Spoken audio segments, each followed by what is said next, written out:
What's up, my fellow lionesses and lions? Welcome to the Project Lioness podcast, where we are here to disrupt the mainstream narrative when it comes to health, holism, and human consciousness. We are here to share bold truths about health and life from a female perspective. This episode is brought to you by our team, Inspire Co., where we stand for your health being inspired by choice rather than being inhibited by chance. Thank you for being here and joining in on these raw, real, and powerful conversations. We hope our show brings you inspiration and empowerment to overcome challenges, reclaim your life, and ultimately pursue your mission with power, purpose, and play. Now, let's get into the episode.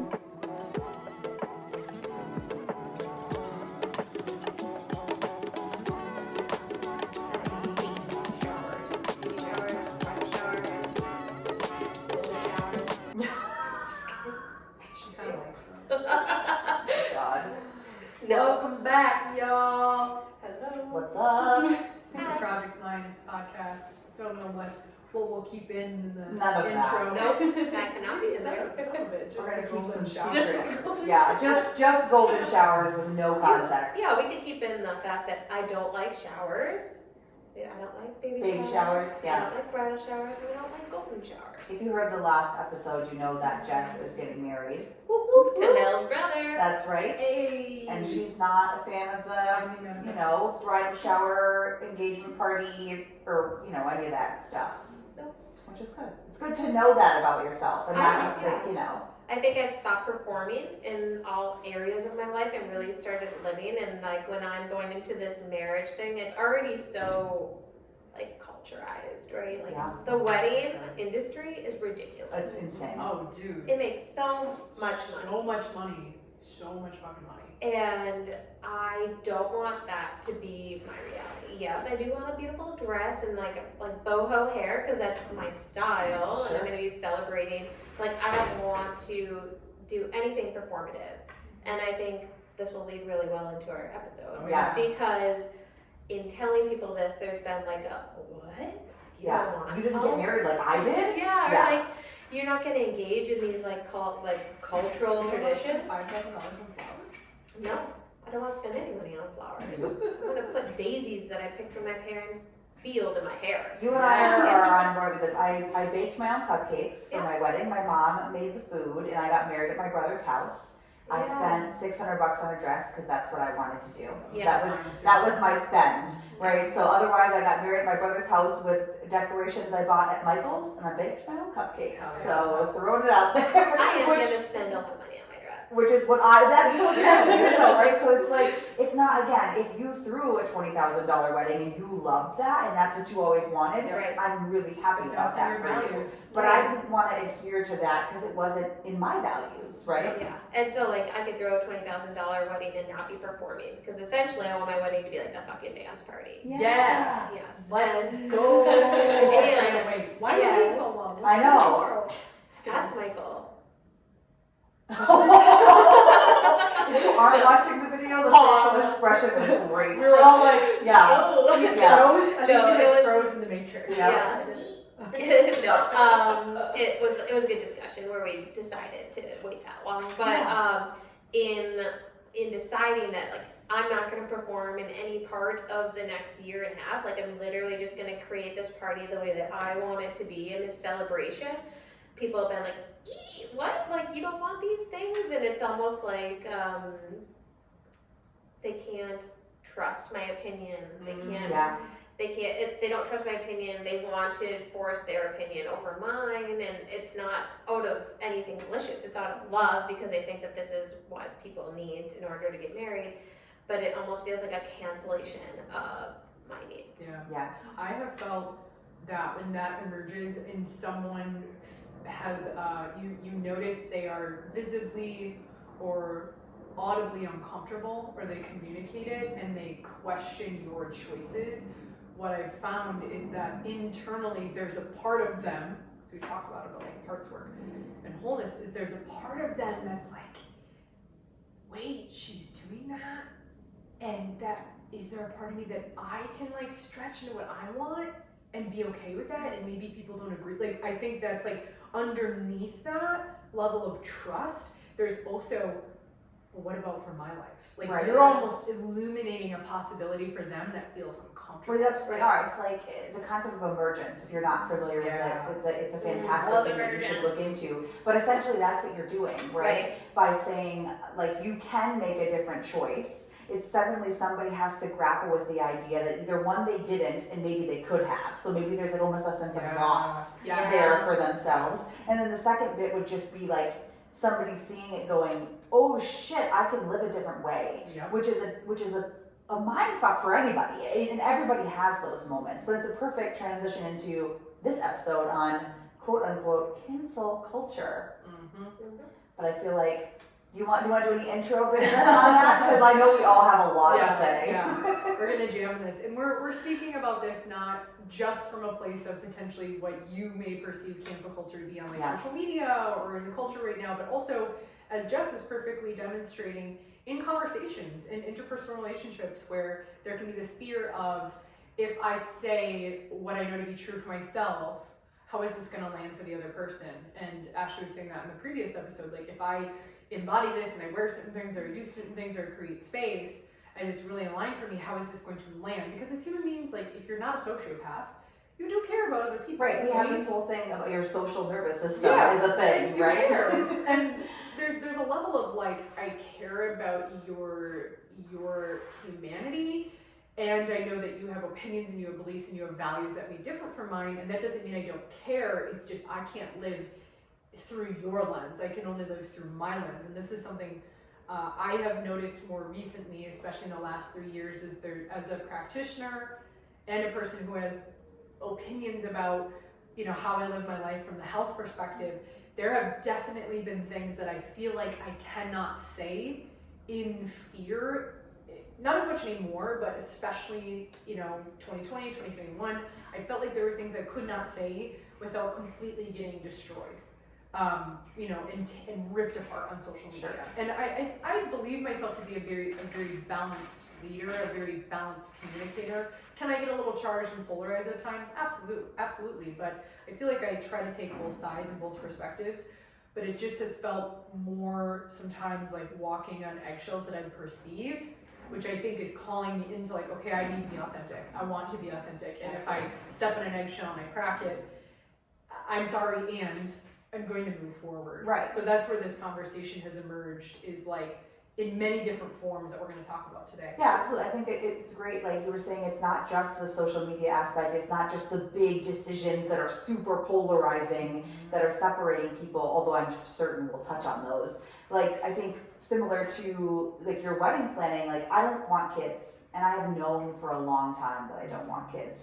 As a woman, that is a thing that people are like, when you get older, you'll figure out that you want kids, right? Or, you know, oh my God, what are you going to do when you are older? Who's going to take care of you? Which I'm just going to personally say out loud right now, I think is not a good reason to have children. Personally, I don't think that's a good reason to have kids. The ground is going to take care of me because I'm going to die. Exactly. Like, whatever. Birth children so they can wipe my ass. 100%, right? Like, but I have a lot of, especially depending on who I'm talking to, I may still have a lot of fear around just having that decision. It's like we see a lot of new moms in the office. And so when they're asking me, like, oh, that's another thing people love to do. When are you and your husband having kids? Mm-hmm. So now I have an awkward thing where I pause and I'm like, you have this beautiful baby, and I'm so happy for you and your beautiful baby. And now I'm going to come in and rain on your parade with my, like, I don't want to put anything on my body conversation. Crotch goblins don't belong in my crotch. Right, exactly, right? Like, so there's this idea that's like, oh shit, I don't want somebody to think that I don't like their life choices. Right. So, and then as much as I want my life choices to also be validated. So that's a big one for me. Like, I know, I feel in my soul, my husband is 10 years older than me, you know, like we know that that's not what's in our future. Mm-hmm. And so as much as I feel confident in that, I also get scared because there's a lot of judgment. I've been told flat out that I'm giving away the most beautiful experience I can ever have as a woman. I'm essentially saying I'm less woman than someone else who's had a kid, which is difficult, right? Because then you start questioning your own certainty, right? I'm like, fuck, I'm pretty sure I'm a woman. Like, I feel like I know that, but now I'm like, well, am I less of a woman?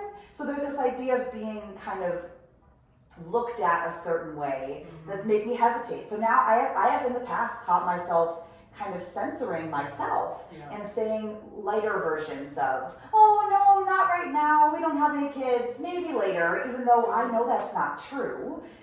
I find myself kind of acquiescing, right? So it's a hard thing to step into. And when you acquiesce, when you say things like maybe later, like you're putting that energy out there a little bit, and that's not something that you want for yourself. Exactly, and then I'm like inside terrified, like don't listen to that body, we didn't mean it. And also, like, I'm not saying this is true for you, and if there's a moment where all of a sudden you get the download that there's a soul trying to reincarnate in you and you feel really, really aligned with it, guess what? Any new information and wisdom you gain in life, you have the permission to change your fucking mind. Absolutely, and I think if it comes from me, it's very different than someone else saying, well, you'll feel differently later. Right. Just because their life experience, it's like we were saying, where they can't understand, because maybe all they've ever wanted to be was a mom. They've known that forever, and I've never had that experience, right? So of course I'm open to whatever is in store in my future, but I feel very confident. I don't want kids.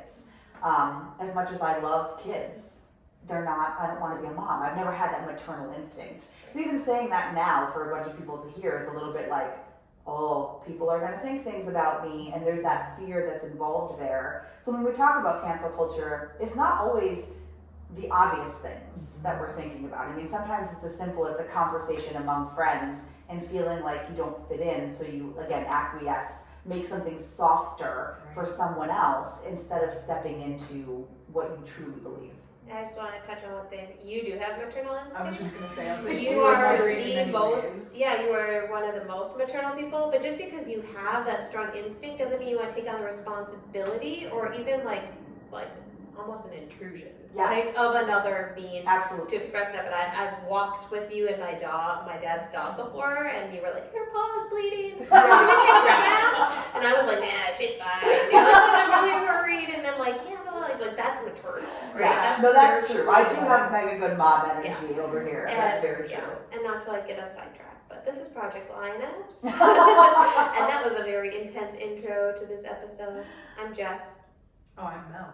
I'm Ashley. Yeah, I guess we didn't do. She's Dr. Mel. Sorry, it's Dr. Mel. You know us, right? I'm Dr. Aaron. That's what I was like, well, we skipped that, but it's cool. They know who we are. It's not cool with me. That's right. Well, and we were just talking to piggyback off what you said, Ashley. We were just talking before as our team, and even us four, and our greater team with Scott and Michael, we all have different beliefs and opinions and values, and there are times where we get into, it's not like an argument, but we voice our beliefs and saying like, well, this is my point, this is my perspective, and you can sometimes feel some of like the intensity, but we stay in it because we know beneath all of the ego that creates beliefs and creates opinions, beneath all of that is community and love. And I have found that when you can stay in the conversation, even if it's like, I don't agree with this, I don't believe in it, there's obviously a threshold. Like if you feel you're being verbally attacked, you feel that there's a level of abuse or maybe like a silencing happening or what is it? Is it bypassing? Yeah. If there's a level of bypassing or gaslighting. Or even if like you're starting to feel like I can't be receptive to this anymore. Right. Yes. Yeah. Like, then that would warrant perhaps taking a step back. But I have found when you can be in a loving community, in a loving conversation, and be okay to disagree and hear each other out, that creates so much growth. It becomes less of a debate and more of a dialect. Yes. Where it's like, what are your opinions on this? Like, and all of that is based on lived experience. Yeah. And we need to be challenged. We need opposition in our beliefs because that's how we continue to grow and evolve And stay humble. And stay humble. But also I think this is why it's really important that we're talking about this. Is there is less of a tolerance for other people's differentiating beliefs than there has ever been before. Absolutely. And we're more divisive now than we ever have been. And it's just like, you know, this is something I say over and over because it's present in like everything that we deal with, but we have less of a pain and discomfort tolerance than we've ever had before because of like immediate gratification, the fast food, dopamine, exactly. Yeah. So being in conversations like this can feel really uncomfortable for your nervous system, and we're not used to that discomfort, so we're quick to withdraw. And like they just did a poll on Yahoo or something like that, like how many friends do you have outside of your own political party? Yeah. And we're not going to get too political here, but in like 10 years ago, there were people who had friends from all different type of political parties, and this Yahoo, I think it was, or Rutgers or something like that, they were talking about how most people said like they don't have friends out of it, or they would be challenged by having friends outside of their own political party. And it's like, don't you want to know the contrasting views of other people? Yeah, I might not agree with what you're saying. I might feel very uncomfortable and challenged by it. But to hear your perspective, I might not even in the moment be able to be like, yes, you're right. But later I'm going to think about it. Absolutely. I think I talk about that a lot. And also, even if you're not motivated to know the other side's stance on things, what you can be motivated by is this understanding that you're all human beings on the planet, hopefully working towards a similar goal of continuing to allow the planet to have human beings on the planet, right? Like no matter what, we all have a root connection of being human. So even if we're not interested, if you know I'm firm in my beliefs and this is where I fall, I'm happy that you're a convicted person. It's hard to be that way, frankly. But if you aren't motivated to know the other side, that's fine. But does that mean that the other side truly has nothing to offer you just because your, say, political beliefs don't align? We are more than what we identify with politically. We are so much more than what we identify with our health choices or anything that you think that you're like, I can only see in one perspective. We're multifaceted humans, right? We have so many dimensions. And the majority of time, it can be really hard to discern that at the end of the day, both sides are just operating from like love. Absolutely. And it's like, you know, I don't see it that way, but at the end, do you think they're a bad person trying to do bad things to their community? No, they're just operating from love of the way that they perceive it. Absolutely. Everything is about perception. The only reality is perception. So what is really reality? And there is a difference between belief, which I just looked up the definition for my class, because sometimes you think you have a belief, but then you have to ask where did that belief come from? And oftentimes it's passed down and you haven't questioned it.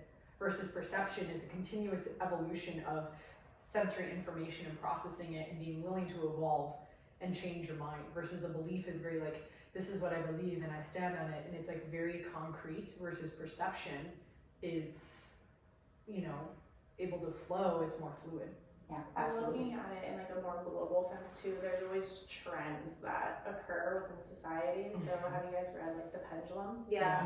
Yeah, so I mean, right now I think we're coming out of the downswing of the we movement. So there is no individualized sort of thinking, it's just moving towards like a we collective. Right. So it's like recognizing, yes, we're in this current state of, you know, polarizing opinions because there's so many more we sort of concepts floating around and less of the individualized, but that's also going to change and like inviting that change into society, and that's just how the pendulum swings. Absolutely. I think it's also exacerbated by social media, right? Oh, Like we said, we were going to talk about this. So people are, I don't know if you guys have heard the term keyboard warrior before, but I have, you know, like if you don't know, I grew up mega nerdy. All of my friends were online. I met my husband online. I played all the nerd video games. So all of my communication was behind a keyboard. You learn really quickly that people will behave in a way hiding behind a screen that they would never behave in real life, face to face with another human.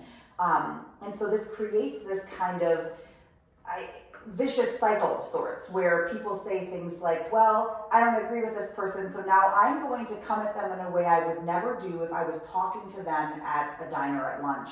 If Jess, if you and I sat down and we're eating and you shared something with me that I didn't agree with, the chances of me like spewing a bunch of hate speech at you in that moment are like 0.01%, right? Like, but if I was, right, exactly. But if you were, if we were, I mean, again, I wouldn't do this, but let's for hypotheticals say, if I were having the same conversation on social media, I'm gonna feel more empowered now behind a screen to really come at you and really put up a divider and say, this is who you are, this is who I am, you're wrong, I'm right. Because it's so much easier to create that from the anonymity, even though social media is not anonymous most times, but it still feels that way, right? Because nobody's sitting there. You don't have to see someone's physical, facial like response to you insulting them or spewing hatred at them, or your unwillingness to hear somebody else's point of view. You're not met with that immediate feedback, so you can cross a line that you wouldn't normally be able to cross in person.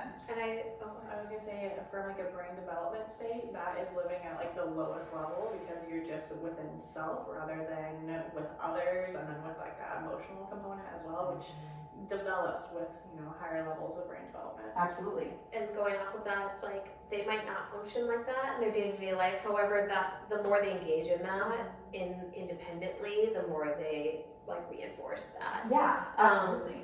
And this is really important, because people who do speak like this behind a computer and in person and get really in your face and aggressive, it was really important to remember that, like we were talking about, they're coming from a place of fear, right? That you might be threatening their perception on life. And so when you, just as going forward, when you engage with somebody like this, remember that you can't rationalize with fear. No. There is no rationalization. No. Literally. And know that, and if you're thinking something like, well, I never do that, you do. Yeah. We all do. We all do all the things all the time. Exactly. In your life. Exactly. Like you always are playing out this, not always, but you will play out the dynamic of sometimes you're a hero, sometimes you're a victim, sometimes you're a villain. And the way that you actually come out of that Cartman's triangle is recognizing that you're all of it at certain parts. Exactly. And then you can be the observer of it. Right. So if you're kind of pointing the finger at whatever side, whatever, it doesn't have to be politics, it could be whatever it might be. If you're pointing the finger at somebody with different beliefs than you or different behaviors than you and saying they're operating out of fear, aren't you kind of scared of how they're operating? Aren't you now operating out of fear because you're scared that what they're saying doesn't align with you? Like, there's fear on both sides. Human beings all experience that. And I think you can also recognize it, like, okay, their response is out of fear, and I'm not gonna internalize this. Absolutely. So mature ways to pull yourself out of that fear cycle, sure. Which can be really encapsulating. There we go. You can connect, even if it's virtually. If you can. And speaking to some of you who are entrepreneurs, or maybe you're a chiropractor, you're someone who's facilitating work, and you have a message to share with the world, and we were talking about this in the office, it's understanding that there is a human on the other side that's going to receive your message, and it may land in certain parts, and I'm sure I've said things on this podcast or on my social media or emails where it doesn't land for people. Sure. And I have learned over the years that if I were to keep that in, I perceive it to be not only a disservice to me, but people who are ready for a different message, and they're ready to be open in a conversation with themselves or change their perception of their health, for example. So I'm curious, you all being facilitators in your own way, how you have found the ability to step into your authenticity and share a message while also navigating that edge of, well, I could get canceled here, and honoring a human, and there may be some offense. So how have you all navigated that in your personal and professional lives? Yeah, I had a thought. I had a thought. Go. Yeah. But one way that I've really, when you write something, people are going to read it in the tone in their brain that they want to read it in. So one way that I've really kind of come back from just posting things and writing things all the time is doing stories online, so people can hear my tone of voice when I'm talking. Like when Mel and I are communicating about work stuff, and I'm like, I can't understand her tone, I'll send her a voice message so that she has to voice message me back so that I can interpret her tone and she can interpret mine. Tone matters. Tone matters, and that's why with like clients and stuff, I use voice messaging apps rather than like texting all the time, because I want them to understand that when I'm saying things that might sound outside their comfort zone, I'm not doing it with like judgment or anything like that. So I'd invite people to step away from like the texting and like the text of everything and come back to use your actual literal voice. Because the text does not have the context. It doesn't. Yeah. Boom. Wow. Emojis. Yes. Did you see all like the sparkly emojis around Jess's head there? Yeah, that's a good point. I mean, I just selfishly do it because it's way faster and easier. To voice Faster to you leave the message, not to the person listening to the 4-minute message. But I will say, like, sometimes you'll start messaging me, and then if it seems like you and I aren't connecting in the messages, you'll voice message me. Yeah, absolutely. Yeah, and I think that that's an important thing to remember, is that people are going to interpret your tone based on their like current mood, based on their beliefs.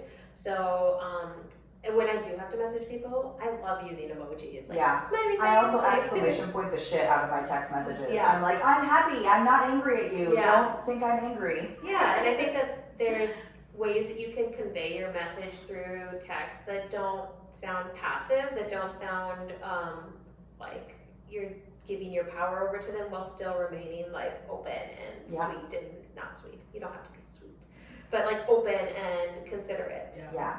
And a rewiring, if you do need to be direct, which directness is very valuable, is asking yourself, what's the benefit to myself and to that person that I'm in dialogue with? What's the benefit of being direct? Yeah. You know, even if they take it, they're gonna take it how they take it, right? And there's growth there. But asking, what's the benefit to that person? How is it gonna serve them? How is it gonna serve this relationship?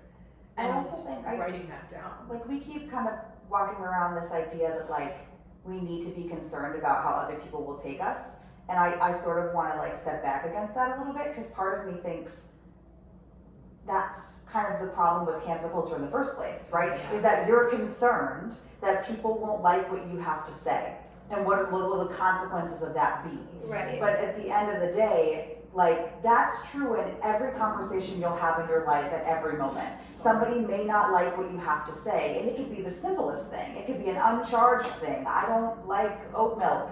Somebody out there is upset. You know, there's like an oat farmer right now that's really mad at me. You know what I mean? Like it could be the simplest thing. So there's this idea, I guess, like it's so simple, but I try to remind myself of this mantra all the time. Like, you can do anything you want as long as you're willing to accept the consequences. And essentially that's what cancel culture is sort of to me, why I'm like, is it a quote unquote, of course it's a real thing, but is it a real thing? Or are we stepping into our own fear by worrying? Like when you say we're walking on eggshells, are we walking on eggshells because we're scared? Because we're scared what might happen if we give our authentic self, because somebody out there isn't gonna like it. Right. But there's always going to be people that don't like it. And also cancel culture's been around long before social media. For sure. Like long before. And I think that I completely agree with that statement. And I would say that like when you're expressing this in person, and people could see like I'm not being aggressive, but like over text message or like over text, it can just be construed differently. And it's not like I want you to like me. I just want you to understand that this is coming from a place of like love of who I am. True. And I think that's why messaging online and stuff can be so dangerous to relationships. Absolutely. And it's not like I want you to like me, it's I want you to understand where I'm coming from. For sure. And I don't have to be apologetic, but I can still be considerate of that you're not gonna understand my tone in these messages unless I am. Like, I think in one-on-one communication, that makes a ton of sense. Yeah. So when people are posting things on their pages or their, like I think that the worry there comes from, okay, my 700 Facebook friends are gonna read this. Oh, yeah. What if 300 of them unfriend me? Or what if one person unfriends me, right? Like what if there's this idea, but you're right, direct conversation, there's something to be said like, less worrying about if you like me, more worrying about, do you understand my message? And are you connecting with me? I mean, I would even go a step deeper. I also, you know, resonate with what you two are saying. To go a step deeper is we as human beings are longing to connect. And it's interesting how we perceived in 2000, whenever Facebook came out, I don't know, 2008? 2008, whatever. Maybe before Like, that. oh, we're gonna get connected. But in that virtual connection, we also disconnected in different ways. So I think what we're longing for is, yes, being understood, but even down to the somatic experience of, do you hear me?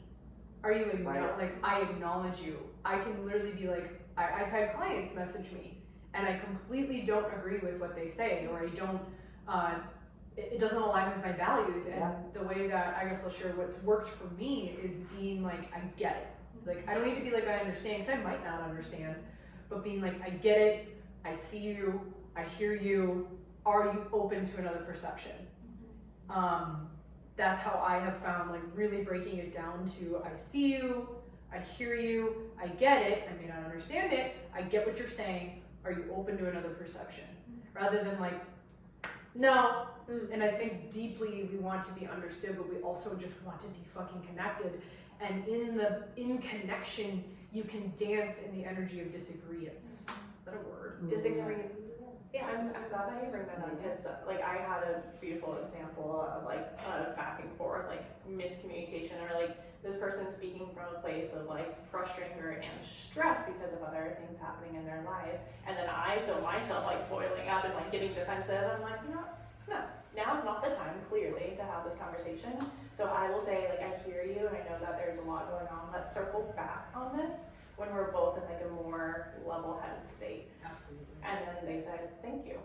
And I was like, great. And that's That a was great way. easy. Yeah, lessen your brainstem and amygdala. Yeah. And that's important to feel that energy in conversations and online. It's important to feel that. And if it is one-on-one, you know, it's okay to like pause, take a step back, and create space. And I think even there's a fear sometimes in that of, but we need to resolve it now.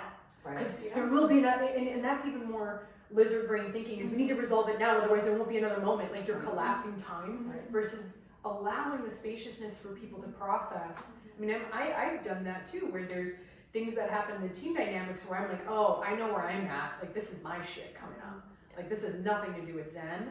This is all about my shit. And I process it and connect to it. And then I can come from a place of, hey, I'm more clear, I'm more poised, I'm more balanced. I can see both sides versus feeling personalized about it, you know? I think anytime we voice our own thoughts and opinions, we have we need to reaffirm that safety inside of us.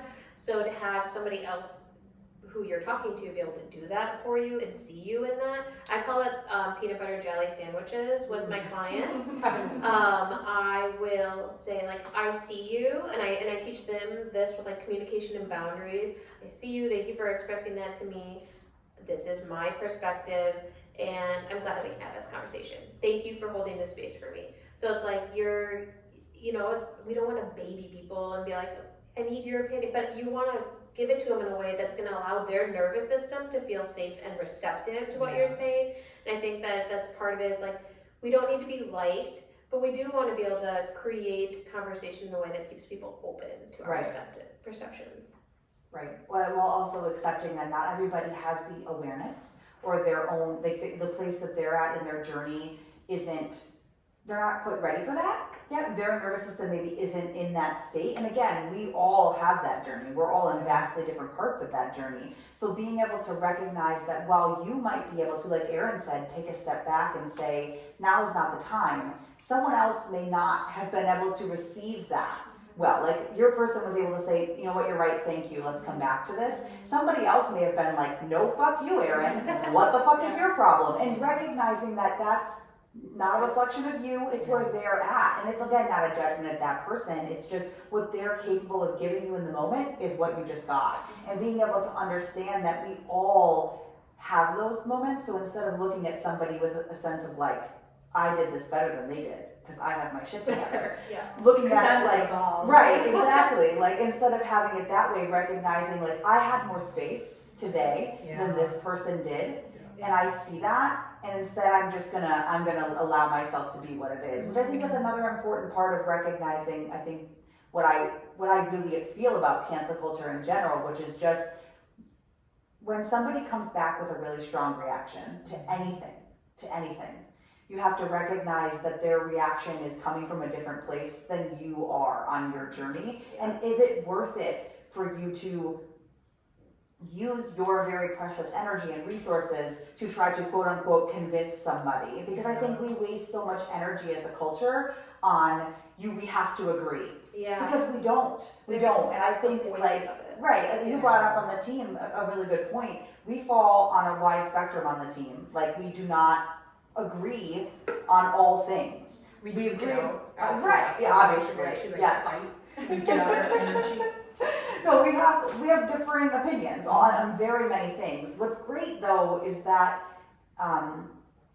I literally I feel like I should get this tattooed, but it wouldn't do it justice. Like we are more alike than we are different, and I say that to this team all the time to kind of like de-escalate if anybody's feeling attacked or not heard or not seen. But I really want to stress how fucking difficult it is to live in that, and that's why we have a culture of people that's like, you know what, I am going to silo myself, because it's easier to be around people who make you feel like I'm right and I'm valid, right? So it's difficult to be next to somebody who's saying something that you're so fundamentally like, what? I don't think that. That's not what I think. But then again, taking a step back and seeing them as a whole human, because we truly are more alike than we are different. And even if you don't agree with that, the beauty of this is that we've tried this whole us versus them shit for forever, for as long as I've been alive. I guess I shouldn't speak to longer than that. And it's done nothing for the growth of us as a species, as a human, as people who live on this planet.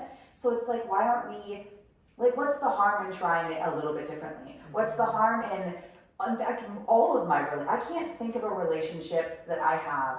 Maybe my dad and I are like exactly aligned. What up, Dad? Like, what up, Dad? Like, he and I have all the same kind of political beliefs. Like, you know, we really, you know, like, he's a union worker. Like, I was raised by my dad, you know? So I fall mostly on the same side of the issues as him. That's probably my only relationship that's true for. I mean, I guess Scott and I are relatively similar. You know, you and I are not. I don't think we probably ever voted the same in an election, frankly. I don't, you know what I mean? Like, I don't think maybe we have, who knows? We don't need to get into Mel's voting. But you know what I mean, right? Let's not. It's very minimal, actually. That's okay. But you know what I mean. Like, we probably fall on opposite sides of, again, the same coin, though. We're not so different that it's like we can't find any common ground, even though some of the things that we don't agree on would cause other people to be like, I'm not going to work for this lady, let alone talk to her. You know what I mean? Like, and there's a difference there. And what's so beautiful about that is I personally get a constant reminder of what's really important. And what's really important isn't the shit that we don't agree on. Yeah. It's the shit that we do agree on. It's the stuff, the common ground you can find with your fellow person is what's actually important. That at the end of the day, it all comes from love. Absolutely. And living your own truth, right? Your truth doesn't have to be the same as anybody else's. Yes. Well, it's so frustrating because I feel like people want to put others into boxes. Like, yes. Especially like political boxes. Like, I'm a part of this party and I'm part of that party. And then when you don't fit entirely into that box, and people are like, I don't understand you. Right. But I don't think we were ever meant to fit into a box, and that's the problem. No. If you actually live to your true authenticity, like maybe you align certain ways in like one direction and then certain ways in another direction, and that's great. But you're gonna piss people off who are like, well, you aren't truly this box, right? This label. And I'm like, great, we aren't supposed to be. Yeah. So get rid of that notion. Like, we are supposed to be authentically us. To help people understand that perspective, from a nervous system perspective, why do you think they like to put people in boxes? Because it's nice and tidy and organized, and we can, you know, have safety around The brain that. doesn't use as much energy. Yeah, absolutely. Yeah, cognitive fatigue. Mm-hmm. Yeah, so why not just put a label on it?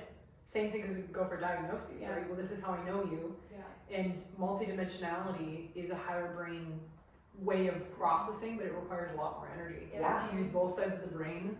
And so it can just be easier, like, you're a Republican, you're a Democrat, you're a liberal, you're a fucking alien. So, or if you're under that label, an these alien. are the characteristics that you are going to embody. So if you have really strong beliefs and you find yourself kind of unable to sit with other people's beliefs or even hear other people's beliefs, it might feel really empowering. Like, I'm very secure in my stance and I have my beliefs and I've worked hard to build these beliefs. I know sometimes I feel challenged by this, but I would just ask you to question or like to explore your adaptability. Yeah. And what you're doing for your nervous system to make yourself more adaptable to even just being around and not even necessarily listening or taking in what other people are saying, but just to be like tolerant of being around. Right. And importantly, I don't think any of us is saying listen to other people so they can change your mind. Like, we're not saying have friends with different opinions so you can be shifted. Like, we don't want to advocate for groupthink or silos, right? Like, this idea that we're saying, when we're saying, hey, maybe be curious to exposing yourself to different relationships, like I said, I'm advocating for you to find the fellow ground, common ground between your fellow human. I'm not advocating that you say, well, I'm going to abandon my convictions because I've listened to someone else, right? Like, that's not, we don't want you all to start conversing and be like, well, everybody's the same now. No, that's awesome. Outside of the labels, it's like, who's that human and like that soul sitting across from you, and treat them as such. Right, which is why, again, the keyboard warrior thing comes into place. The more time you look at human beings through the lens of a screen or a keyboard, the easier it is to say, I'm nothing like them. They are nothing like me. We have nothing in common. And that's just not true. It dehumanizes them. Absolutely. I think I always say this, it'd be fun to, I don't know who I was sharing it with, but going to a pharmacology school and going into their lectures, or going to medical school and just sitting in their lectures and just really taking it in and being like, what do you learn, right? Because we have to ask, where do beliefs come from? Right. Is that belief even your own, or has it just been injected into you from authority figures that you perceive you need to like be validated by, potentially? Whether your authority figure is your parent or the president of the United States, right? It's, as Ashley was saying beautifully, have a filter on, but also be open and say, okay, how does this land for me? But sometimes I'm like, it'd be really interesting to go to that rally, and then the next day go to that rally, Right. and just like experience what it's. I feel like every episode, I hit the microphone with my face, but just to experience the energy of what's happening with people's nervous systems, and asking them like, why do you believe this? Like, tell me about your lived experience, because most of the time, identifying with beliefs comes from a void that we experienced in the past, and so human beings naturally want to fill the void, whether your belief is about health or politics or anything in between. So that was my thought on that, is asking why, like continuously asking the derivatives of why, and like where it comes from. A question. I don't want to derail your train of thought though. I just have another strategy when you're in conversation from like a somatic nervous system perspective, so I won't forget it. So I guess this is kind of similar, but like say you're somebody who wants to start exploring that. Do you suggest that they just go in and start doing that from the get-go? Like what about the state of their nervous systems? If you're not regulated in your own constitution of biology, meaning like you can breathe in intensity, if you lean towards like extremely what someone would call liberal, maybe don't go to like a Trump rally right away. And the same if you're like really conservative, maybe don't go to Pride. Yeah, right. I've never done that. That was more of an imaginative kind of like thought I've had about experiencing. I don't think I could have done that years ago, because now I have so many different friends with so many different viewpoints that I've learned to stay open and spacious. I mean, even my husband have actually very different beliefs and opinions on things. Mm-hmm. And I have learned to love it because we really balance each other out and we stay in the openness. And there are just things we have agreed to disagree on. And I don't see it as a personal attack, because beneath all of it is love. So if you're going somewhere, it's not to like be an asshole and hurt people, but I'm just talking about like the lived experience. But I can be with a lot of variability, because we have clients that are literally of all different spectrums. Right. It's absolutely fucking beautiful, and I can see the beauty in each person, and I can see the depths of their humanness beneath their beliefs. you know. Yeah, but if you are curious and you do want to be like, what can you do right now? I feel like baby steps in your immediate relationships is where I would recommend starting, right? Do you have an uncle at Thanksgiving that you cannot stand, that you don't get along with? Like, maybe just have a conversation with him without the judgment, without the thing, and Just be start curious. small, Yeah, right? and I would say start small. prepared. Yes. So I'm gonna engage in this thing, and after I engage in it, I'm gonna ask myself these questions, like, what positive things can I take from this interaction? Right. And then that's a problem, is like often after that we're so triggered or like intense about it that it's hard for us to get out of the negative aspects, and those negative aspects, they roll like a snowball down the hill and become bigger, and that's how we continue to like isolate and get into groupthink and we think and all of that. So like having preparedness before you go into a situation like that, if you want to start exploring those edges, is like create a list of 3 or 4 questions that you can reflect on after that might challenge your current perspective. Right, and maybe the only positive thing that you walk away from something like that is that you're like, you know what, I'm firmer in my own beliefs than I thought that I was now. And maybe that's the way that you walk away, like you now know more about yourself and what you believe from hearing and really hearing another point of view. Like starting small, I think is a good idea, and starting prepared. I love that. Right, and I was gonna say, like, another preparedness is to have like an integration period afterwards too, whether that's going for a walk or just practicing breath work to bring more stability in your system, if that was like a triggering sort of conversation for you. And I think going into it with the idea of like, I'm just gonna discover how their perspective is a display of love in any kind, right? Like obviously we don't think that the people we're gonna engage with are genuinely evil or out to hurt people. So maybe just trying to discover where the love is, or where the feelings are coming from, rather than like demonizing what they're saying. Yeah, defensiveness versus openness. You know, if you go into the conversation and feel like, well, we disagreed and I put on this armor, that was what I was going to share. If you're going into these conversations, notice your somatic experience with it. Like if someone says, and this is something I've been really attuned to more and more and more, is if someone says something or something happens externally, I'm really focusing on distilling down like the afferent information coming in, which nervous system afferent information is sensory information coming into the nervous system.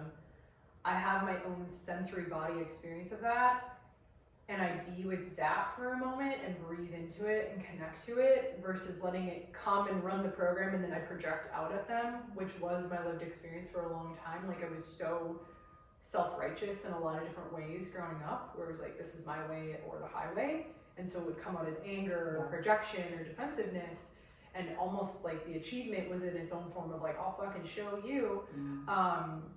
But I've learned through a lot of work, just like being with like, oh, how does that land in my body?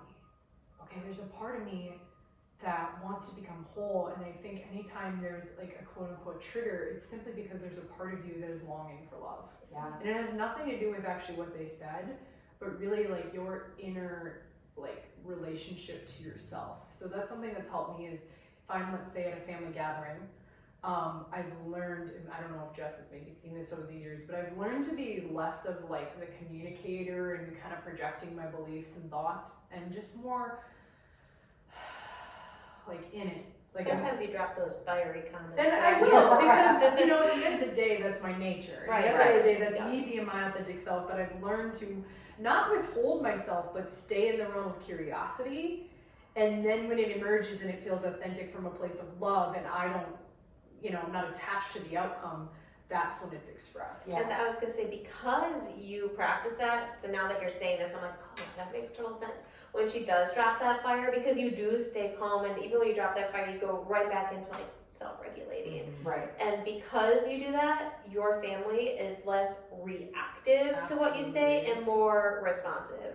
I think too, like if you're hearing this and going, I'm not sure I'm in a place where I could even have those kinds of conversations, I think it's important, then don't, right? But what you can still do is choose to have meaningful relationships with people that you don't agree with everything on, right? That you can, I do this too, like, my brother and I are completely opposite sides of the spectrum. I get really uncomfortable because I love my brother and he's not necessarily able to have a calm, open conversation about our differences. And I'm not a confrontational human. I don't really want to yell at people. It's not what I'm about. So instead, I will ask, I'll say, you know what, I call him Scooter. That's not his real name, but that's how I refer to him. I'm like, you know what, Scooter, I know what you're saying. I know we're not going to agree. I'd really rather just enjoy this time that we're together because we don't see each other a lot, right? So I still want to maintain that relationship with my brother, but I don't need to have a conversation with him that's going to leave both of us feeling dysregulated, leave both of us feeling uncomfortable, or create more distance. Because again, I really get along with my brother and we have a lot of fun, similar interests, right? So it's nice to connect on those things. So if you're hearing all this going, I don't really want to have those kinds of conversations, and I don't think other people in my life or even myself is capable of having that kind of regulated response, then don't. But maybe the challenge is to just have that relationship anyways with that person and just avoid those conversations, right? Like, you don't have to have a triggering conversation with somebody. There's a million other things to talk about in the world than just the things that you don't agree on. Yeah. So I'm sure we all have that one person in our family though who likes to be like the chaos and disruptor. Absolutely. Why are you talking about me like that? Well, that's the balance of the universe. Like, people constantly are, if they're addicted to peace, they will create chaos. Absolutely. And if you're addicted to chaos, I don't know. So how do we think we help people navigate those sort of situations where we're like, that one person just always has to make everyone else upset because they know that no one else agrees Yeah. with them? Well, if you're gonna, I was gonna say, if you want to go super Jedi on that, if you truly do look at the universe as one energetic unit, and we are not separate from each other, as Ashley said, we're more alike than we are different, and you're getting this sensory input of like, I would, if I were to coach that situation, Coach Mel would say, where are you doing the same thing in your life in another form? So you can own that and neutralize the charge and love them and watch the outer world change. Yeah. That's what I would say. I will do, this is good, because I want to do a little just science, which is basic and sometimes wrong, so you guys can correct me. Just science, welcome to Just Science. So, I love what you were talking about with the somatics of it, right? Like, if you feel like you can't engage with that, like tapping into your body, because our brain is taking in like 2 million bits of information a second or more. And all of our information is filtered then by our experiences, our brain chemistry and health, and like just a lot of things. And your thalamus is the relay center from the somatic world to the perceptive world. So I'm trying to keep this simple so that everyone can understand what I'm talking about. You get a ton of information and your brain is filtering it out based on your lived experiences. Right. True. And your current state of health. And then you're going to output that information through like a couple different things, but I don't remember them all right now.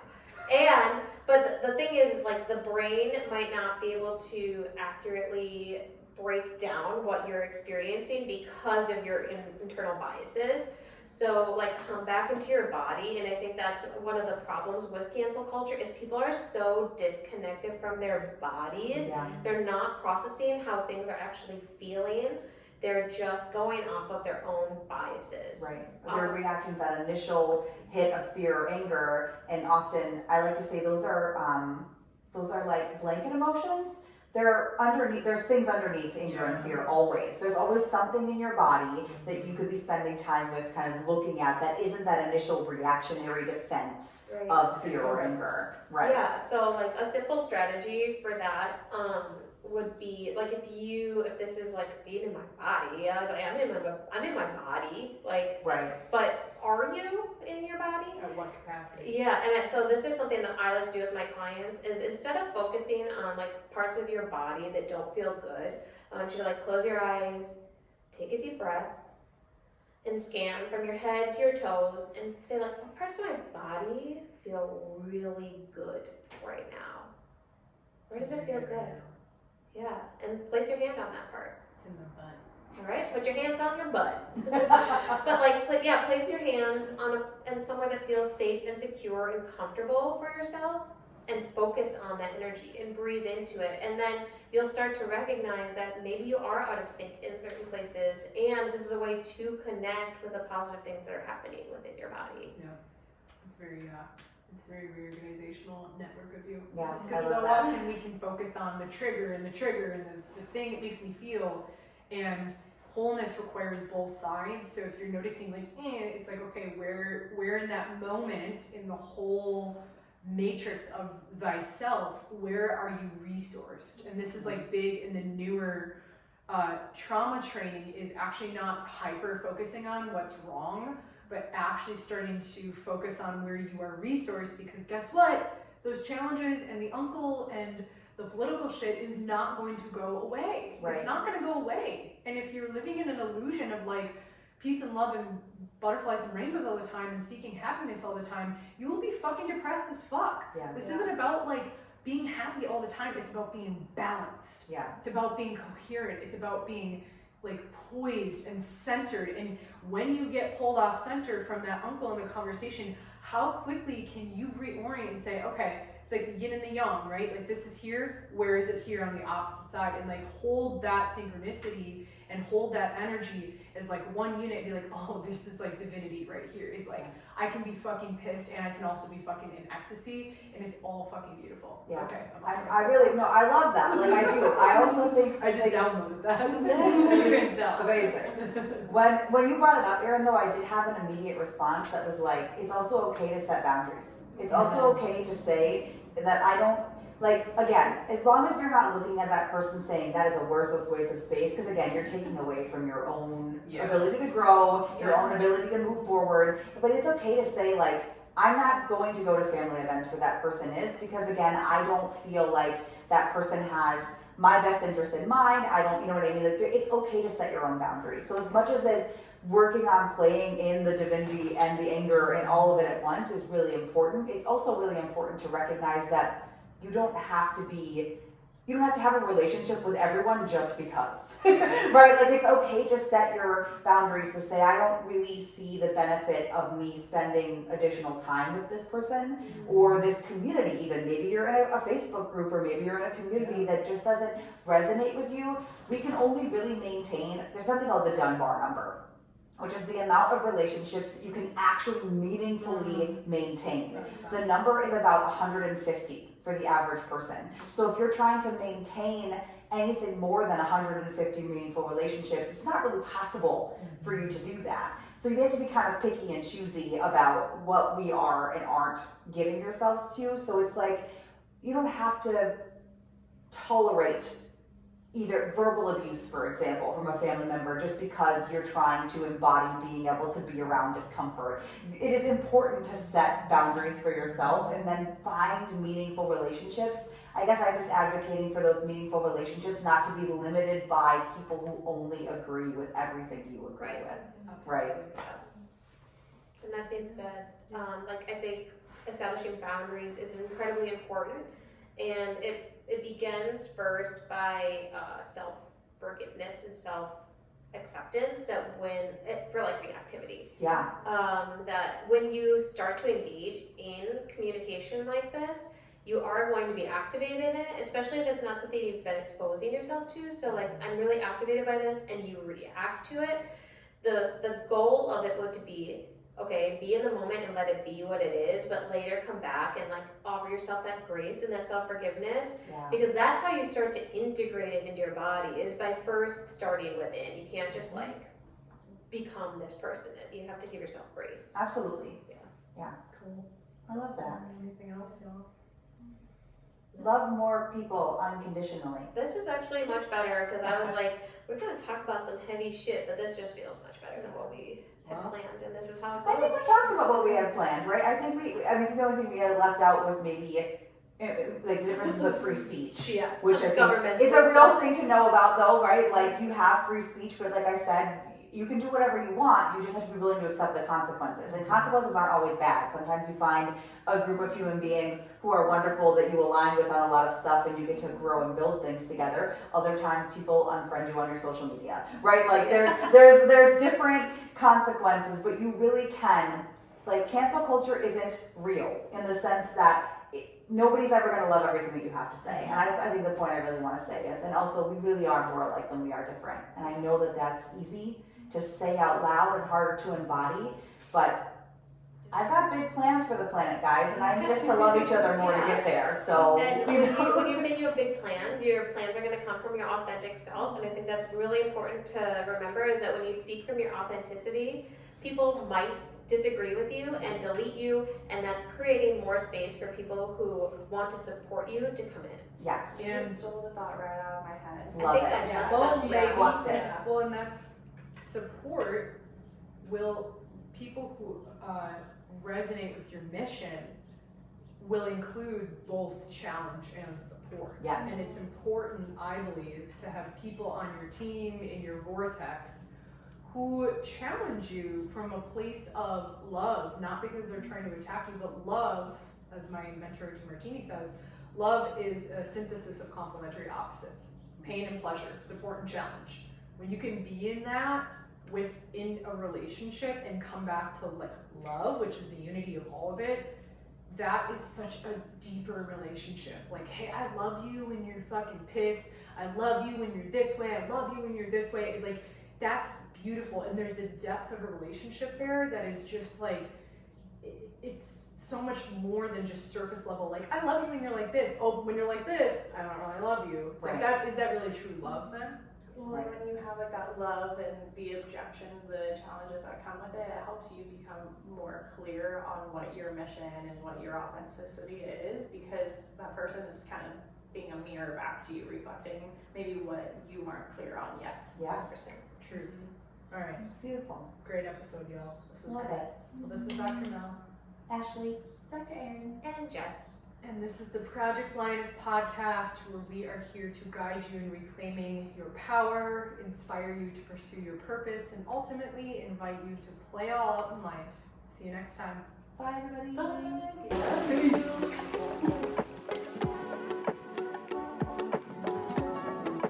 Thank you for joining the Project Lioness podcast. Did you find value in today's episode?